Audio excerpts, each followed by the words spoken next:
आयुक्त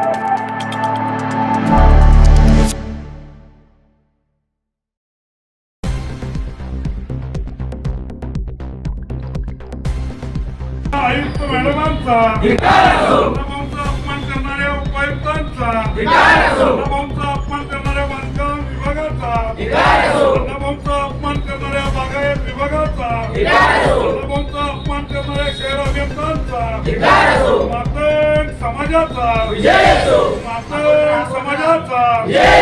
मातंग समाजाचा साहित्यरत्न लोकशाहीर अन्नभाऊ साठेंचा साहित्यरत्न लोकशाहीर अन्नभाऊ साठेंचा डॉक्टर बाबासाहेब आंबेडकरांचा अरे अन्नभाऊंचा अपमान करणाऱ्या महापालिका प्रशासनाचं करायचं काय?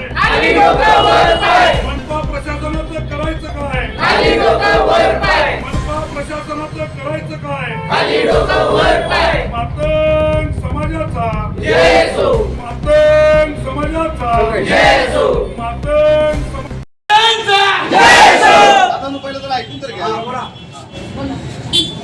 महापालिकेच्या वतीनं गेल्या 2 वर्ष तुम्ही आम्हाला मंडप मारून दिलाय. या वर्षी तुम्ही बोलताय माझ्या बांधकाम विभाग म्हणतोय आमचा काही संबंध नाही. शहर अभियंता म्हणतोय मला माहित नाही. परवा तुमच्यासमोर आयुक्त मॅडम म्हणते की महापालिकेचा पैसा मी वायफट करणार नाही. मग नेमकं करणार कोण?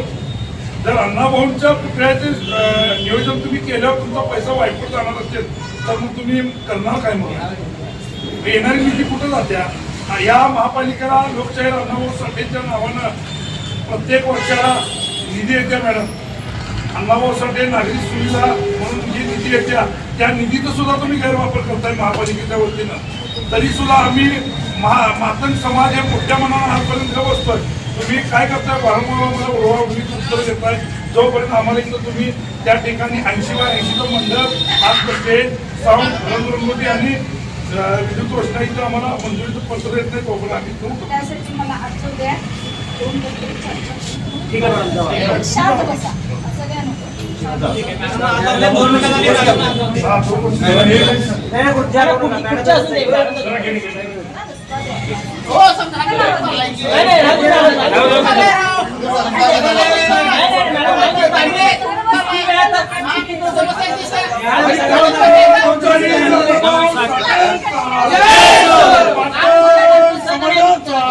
यांची 106वी जयंती ही 1 ऑगस्ट 2026 रोजी असून या जयंतीच्या नियोजनासंदर्भात महापालिकेनं आम्हाला उडवाउडवीचे उत्तर दिले असताना आज समस्त मातंग समाज अण्णाभाऊ साठे पुतळा समितीच्या वतीनं महापालिकेच्या आवारामध्ये आज जोरदार आंदोलन करण्यात आलं.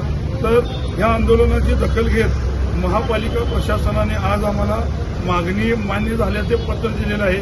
तरी या आंदोलनासाठी आमचे सहकारी नितीशदादा कांबळे त्याचबरोबर चंद्राना मेगुरे यांच्यासह या मिरज शहरातील सर्व बहुजन समाजातील प्रतिनिधींनी आज आमच्या आंदोलनाला पाठिंबा देऊन एक ताकद देण्याचं काम केलेलं आहे. तरी महापालिकेला एवढंच विनंती करतो की इथून पुढच्या काळात अण्णाभाऊंच्या प्रति वक्तव्य करताना थोडं आदरपूर्वक आपण करावं एवढीच मी विनंती करतो. अन्यथा मातंग समाज जसं तसं उत्तर दिल्याशिवाय राहणार नाही.